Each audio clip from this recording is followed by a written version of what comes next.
ఒక ప్రధాన వార్త కనిపిస్తున్న చూడండి. విధుల్లో ఉన్న విశ్రాంత అధికారుల వివరాలు ఇవ్వండి. నేటి సాయంత్రం వరకే గడువు. అన్ని శాఖలకు సీఎస్ ఆదేశం. సో ఇది మనం ఒక రకంగా చెప్పాలంటే నిన్న మన తొలి వెలుగు ఎఫెక్ట్ గానే మనం చూడాలి. మనం ప్రతిరోజు మాట్లాడుతున్నాం, ఎవ్వరు మాట్లాడింది లేదు ఈ రిటైర్డ్ ఆఫీసర్ల గురించి, ఇట్లాంటి దుర్మార్గుల గురించి. ఇట్లాంటి వాళ్ళని ఎంటేసుకొని తిరుగుతున్నారు.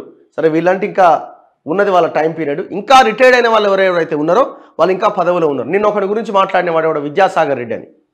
శ్రీనిధి 5,400 కోట్ల బడ్జెట్ ఉన్న శ్రీనిధికి వాడు ఎండీగా కొనసాగుతున్నాడు దాదాపు 10 సంవత్సరాల నుంచి. ఇట్లా చాలామంది ఆఫీసర్లు నాన్ క్యాడర్ వాళ్ళు ఐఏఎస్ పోస్టుల్లో కొనసాగుతున్నారు. కేసీఆర్ దాదాపు 10 సంవత్సరాలుగా వాళ్ళని మేపి ఒక్కొక్కరిని 3 లక్షలు 4 లక్షల జీతం ఇచ్చి ఇంకా మేపుతున్నారు. నెలన్నర రోజులు అవుతుంది. ఈ గవర్నమెంట్ ఇంకా వాళ్ళని కంటిన్యూ చేస్తున్నది. కొంతమందిని మనం మొత్తుకుంటే ఇప్పుడు అన్ని శాఖలకు ప్రభుత్వ ప్రధాన కార్యదర్శి శాంతికుమారి గారు ఆదేశాలు ఇచ్చిరట. పదవీ విరమణ చేసి ప్రభుత్వంలో పలు హోదాల్లో కొనసాగుతున్న వారిపైన కొత్త ప్రభుత్వం దృష్టి సారించింది. రిటైర్ అయిన తర్వాత తిరిగి నియమితులైన కాంట్రాక్ట్ అవుట్సోర్సింగ్ పద్ధతిలో పనిచేస్తున్న వారి వివరాలు అందజేయాలని ప్రభుత్వ ప్రధాన కార్యదర్శి శాంతికుమారి మంగళవారం అన్ని శాఖల అధికారులను ఆదేశించారు. ఆ వివరాలన్నింటినీ బుధవారం సాయంత్రంలోగానే ఇవ్వాలని స్పష్టం చేశారు. అంటే ఇవాళ నీటిపారుదల, రోడ్లు, భవనాలు, జెన్కో, ట్రాన్స్కో, డిస్కంలు సహా పలు శాఖల్లో కీలక స్థానాల్లో రిటైర్ అయిన అధికారులు కొనసాగుతున్నారు. కొందరు సుదీర్ఘకాలం ఆయా శాఖల్లో అధిపతులుగా ఉన్నారు. ఎన్నికలకు ముందు పలువురు పేర్లను కూడా ప్రస్తుత ముఖ్యమంత్రి రేవంత్ రెడ్డి ప్రస్తావించారు. అధికారంలోకి వచ్చి నెల దాటినా వారిపై ఎలాంటి నిర్ణయం తీసుకోకపోవడం చర్చనీయాంశంగా మారిన నేపథ్యంలో ఒకరోజు గడువులోగానే సీఎస్ వివరాలు కోరడం ప్రాధాన్యం సంతరించుకుంది. నీటిపారుదల శాఖలో కీలక ప్రాజెక్టులన్నీ వాళ్ళ చేతుల్లోనే ఉన్నాయి. వాడెవడు మురళీధర్ రావు గారు, వాడు వీడిలంతా ఈ దొంగలు అంటున్నారు కదా, అంతా ఎప్పుడో రిటైర్ అయిన వాళ్ళు. ఇప్పుడు ఆ నీటిపారుదల శాఖ మంత్రి ఉత్తమ్ కుమార్ రెడ్డి గారు వాళ్ళనే పక్కన కూర్చోబెట్టుకొని రివ్యూ చేస్తున్నాడు. అసలు దొంగలు వాళ్ళే. మెగా కృష్ణారెడ్డి వాళ్ళ కింద, మెగా కృష్ణారెడ్డి ఎట్లా చెప్తే అట్లా డిజైన్లు, సంతకాలు అంతా పెట్టింది ఈ దొంగలే. వీళ్ళని పెంచి పోషిస్తుంది ఈ గవర్నమెంట్ కూడా. ఇప్పుడు మనం మాట్లాడుతుంటే కదులుతున్నది జర. నీటిపారుదల శాఖలో కీలక ప్రాజెక్టులన్నీ పదవీ విరమణ చేసిన వారి చేతిలోనే ఉన్నాయి. ఇలా 13 మంది ఉన్నారట. ఎందులో? ఓన్లీ అని ఇరిగేషన్లో. ఎందుకు ఇరిగేషన్లో? పైసలు సంపాదించి పెట్టారు, అదే కదా ప్రాజెక్టులు. చూడండి ఒకసారి. Engineering chief general, engineering chief Muralidhar Rao, Kaleshwaram project engineering chief Ramagundam Venkateswarlu Rao, Kaleshwaram engineering chief Gajwel పరిధిలో ఎస్సీ వేణు, పాలమూరు రంగారెడ్డి ఎత్తిపోతల chief engineer Hameed Khan, Devadula incharge chief engineer Sudhakar Reddy, ఎత్తిపోతల సలహాదారు Pentareddy, consultant Vijayaprakash, quality control SC Rama Srinivasarao, EE Venu Gopal రెడ్డితో పాటు మరికొందరు ఉన్నారు. రోడ్లు భవనాల శాఖలో ఇంజనీరింగ్ చీఫ్లు రవీందర్ రావు, గణపతి రెడ్డితో సహా 10 మంది వరకు ఇంజనీర్లు ఉన్నట్లు సమాచారం. మొత్తం రిటైర్ అయిన వాళ్ళే. ఒక్కొక్కరి జీతం 3 లక్షలు 4 లక్షలు, కారు కథ వ్యవహారం. విద్యుత్ శాఖలో పదవీ విరమణ చేసిన వారు అధిక సంఖ్యలో డైరెక్టర్లుగా కీలక స్థానాల్లో ఉన్నారు. సుమారు 12 మంది ఉన్నారట. జెన్కోలో 2, ట్రాన్స్కోలో 4, డిస్కంలలో 6 ఉన్నట్లు సంబంధిత వర్గాలు తెలిపాయి. రెడ్కో ఎండీగా కూడా విశ్రాంత అధికారి ఉన్నాడు. తెలంగాణ రాష్ట్ర సహకార అపెక్స్ బ్యాంక్ ఎండీ నేతి మురళీధర్తో పాటుగా ఉమ్మడి జిల్లా స్థాయిల్లో జిల్లా కేంద్ర సహకార బ్యాంక్ అధికారులు కూడా అనేక మంది ఉన్నారు. అయితే అపెక్స్ బ్యాంక్ ఎండీ పదవికి దరఖాస్తులు ఆహ్వానించడంతో రిటైర్ అయిన మురళీధర్ ఎంపికై కొనసాగుతున్నారు. కొన్ని శాఖల్లో అధికారులు దశాబ్ద కాలం నుంచి కూడా రిటైర్ అయ్యాక సర్వీసు పొడిగింపులో ఉన్నారు. అన్ని ప్రభుత్వ శాఖలు, కార్పొరేషన్లు, బోర్డులు ఇలా అన్నింటిలో పదవీ విరమణ చేసి ఇంకా వివిధ హోదాల్లో కొనసాగుతున్న అందరి వివరాలకు అధిక ప్రాధాన్యం ఇచ్చి పంపాలని ప్రభుత్వ ప్రధాన కార్యదర్శి అధికారులను ఆదేశించారట. ఏదో పేపర్లో ఫోటోలు వేసగా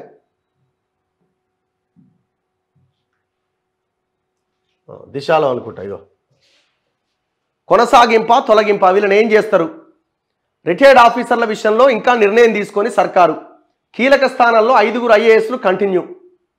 ఆయా శాఖలకు సెక్రటరీలుగా వర్క్ చేస్తున్నారు. హెచ్ఓడీలుగా పలువురు సీనియర్ ఆఫీసర్లు సైతం. అన్ని విషయాల్లో వారిదే పెత్తనం. చాలా డిపార్ట్మెంట్లలో వందలాది మంది ఉన్నారు. బీఆర్ఎస్ హయాంలో నచ్చినట్టుగా రీఅపాయింట్ ఫలితంగా కింది స్థాయి ఆఫీసర్లకు దక్కని ప్రమోషన్లు, ఉద్యోగోన్నతి లేకుండానే అనేక మంది విరమణ.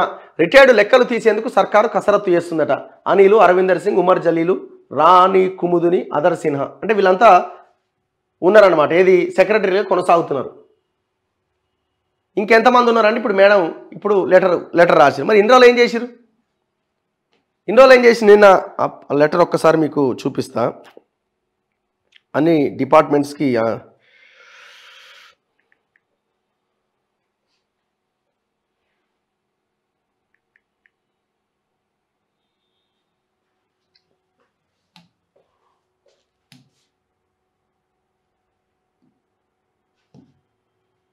ఇగో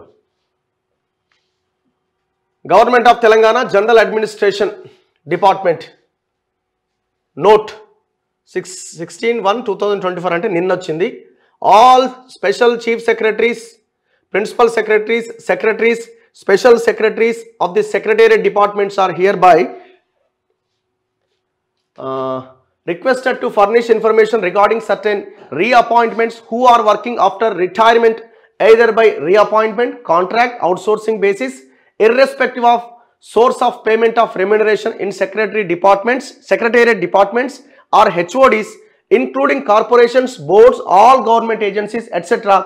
in state level offices as per the enclosed pro forma to this department by 5 p.m.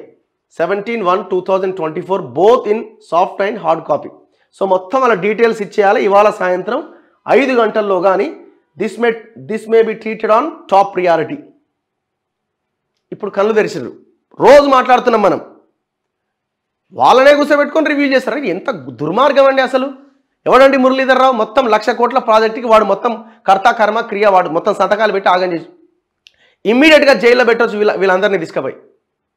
ఇప్పుడు ఈయన రేవంత్ రెడ్డి ఎంటేసుకొని తిరుగుతున్న జయేష్ రంజన్ ఎవరండి?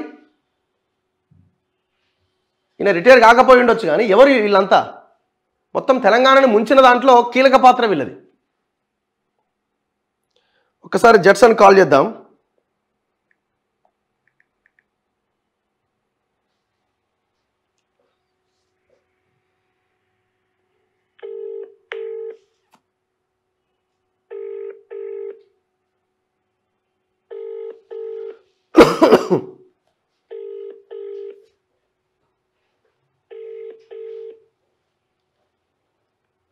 అన్న నమస్తే.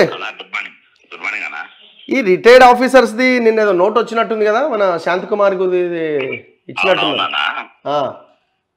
ఎవరైతే ఇప్పటి వరకు ఇది మన ఎఫెక్ట్ అయి ఉంటదేమో ఒక రకంగా.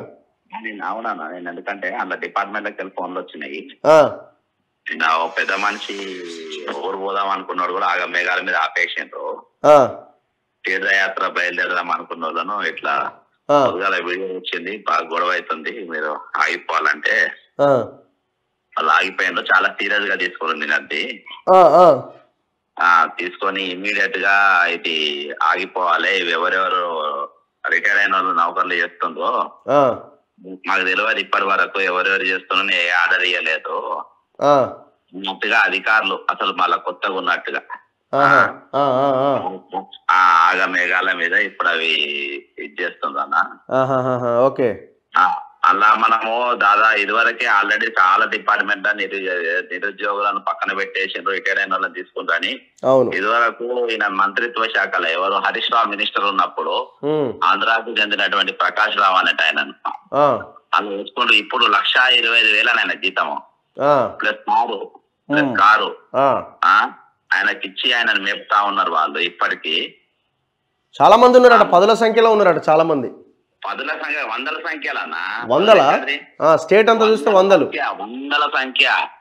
ఇప్పుడు ఒక్కనికి 1,25,000 ఇచ్చే బదులు ఇప్పుడు దాదాపు వీళ్ళకు ఎవరికి ఒక 5 నౌకర్లు ఇవ్వచ్చు అన్న 25,000 చొప్పులు ఇచ్చిన. అవునవునవును, 5 వస్తాయి. అలా వీళ్ళు చేసే పని కూడా ఏం లేదు. విద్యాసాగర్ రెడ్డి అనేటువంటి 25 మన 3,50,000 జీతం ఆయనతో ఇంకా 9 మంది డిప్యూటీ డైరెక్టర్లు ఉంటారు. ఓకే, అలా దాదాపు 50% వాళ్ళంతా రిటైర్మెంట్ అయిన వాళ్ళు. కాదు ఇంకొకటి, ఇప్పుడు ఈయన దావోస్ కి జయేష్ రంజన్ కూడా పోయినట్టున్నాడుగా. అరే అన్న ఘోరం అన్న చెప్తున్నా, ఇది ఎంత దుర్మార్గమా, ఘోరం చెప్తున్నా కదా. ఆయన ఒకడు, నవీన్ మిట్టల్ ఒకడు, వీళ్ళంతా ఇప్పుడు ధరణి అన్నది మెయిన్. ధరణి కమిటీ నవీన్ మిట్టల్ వేస్తాడు. ఇప్పుడు దావోస్ ప్రిన్సిపల్ సెక్రటరీ అని ఆయన పరిశ్రమల శాఖ ముఖ్య కార్యదర్శి అని ముఖ్యమంత్రితోని దావోస్ పోతాడు, ఆయన వేస్తాడు. ఇప్పుడు వాళ్ళతోని మన బద్నామవుడు కాక ఏమున్నది చెప్పాలి, ఏమున్నదే కదా. అదే కదా. డాక్టర్ చంద్రశేఖర్ రెడ్డి అని ఇప్పుడు IFS ఈయన ఇప్పుడు ముఖ్యమంత్రిగా అయింది. అంటే వీళ్ళు అంటే మనకి పెద్దగా ఎక్స్పీరియన్స్ లేదని ఏమైనా తీసుకుపోయి ఉంటారా వీళ్ళని? అట్లా ఏమన్నా ఉంటుందా? అట్లేం లేదన్న. అట్లా అవసరం ఏమున్నది? ఎక్స్పీరియన్స్ మస్తు మంది ఉన్నారు, తెలియని వాళ్ళు ఎంతమంది లేరు ఇప్పుడు. అవునవును. అనుకున్నా కొత్తగూడ శ్రీనివాస్ రెడ్డి గారు రాలేదు, ఇప్పుడు పని చేస్తలేరా? ఉన్నా గానీ ఇందులో ఇంకా ఈయనకన్నా బాగా చేసే వాళ్ళు ఉన్నారు. ఇప్పుడు అదే ఆలోచింపజేస్తున్నాయి అన్న. వీళ్ళని ఎందుకు ఈ దొంగల పైన మనం పోరాటం చేసినాము. మనోహర్ రావు కూడా ఏడ్చుకుంటా తీసిండ్రు అన్న, ఏడ్చుకుంటా తీసిరు. లాస్ట్ వరకు ట్రై చేసిండు ఆయన నుంచనికి. మనోహర్ రావు కోసం ఈ టూరిజం ఎండి కదా, టూరిజం ఎండి మనోహర్ రావు కోసం మీ దగ్గర కూడా లాబింగ్ పంపిరు కదా? అవును, లాబింగ్ పంపిండ్రు, ఫైల్ పట్టుకొని తిరిగిండ్రు. ఆయన రీపోస్టింగ్ చేయాలి, ఆయన బుద్ధిమంతుడు అది ఇది అని చెప్పి.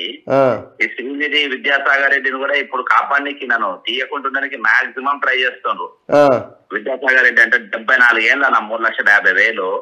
చంద్రశేఖర్ రెడ్డి అని ఇప్పుడు వాళ్ళ తమ్ముడు, వాళ్ళ బ్రదర్ అంటే ఆయన స్వీట్ పంచిండు బాగా. మా బ్రదరే అయిపోయింది ఇప్పుడు. వచ్చిందో ముఖ్యమంత్రికి ఆ కార్యదర్శిగా అయిండు డాక్టర్ జి చంద్రశేఖర్ రెడ్డి అని. ఆయన ఇక మనకు డోకా లేదని చెప్పి బాధాప్త స్వీట్ పంచుకున్నారు. ఓకే, చూద్దామన్నా, ఇంకా చాలా మాట్లాడాల్సి ఉందేమో దీని గురించి. ఇరిగేషన్ డిపార్ట్మెంట్ 12 మంది ఉన్నారట. R&D department, విద్యాశాఖల. ఓకే, రైట్ అన్న, మాట్లాడదాం. 30 లక్షల మంది నిరుద్యోగులు ఉన్నారన్నా. యా, రైట్ అన్న, థ్యాంక్ యూ. సో ఆలోచించాలి. మేము సింపుల్గా ఒకటే చెప్తున్నాం. ఇప్పుడు మీ గుంత మీ బొంద మీరే తీసుకుంటారనుకుని ఎవడేం చేయలేడు. ఈ 10 సంవత్సరాలుగా లాస్ట్ అట్లీస్ట్ 3 to 5 yearsగా పోరాటం చేసిందంతా ఇట్లాంటి దుర్మార్గుల చేతిలో తెలంగాణ ఉంది. వాళ్ళ నుంచి మనం విముక్తి కావాలని మళ్ళీ వాళ్ళని తెచ్చుకొని పక్కన కూర్చోబెట్టుకొని మేము పరిపాలన చేస్తామంటే ఎవ్వడు కూడా క్షమించడు. చలో నెక్స్ట్ మిగతా వార్తల్లో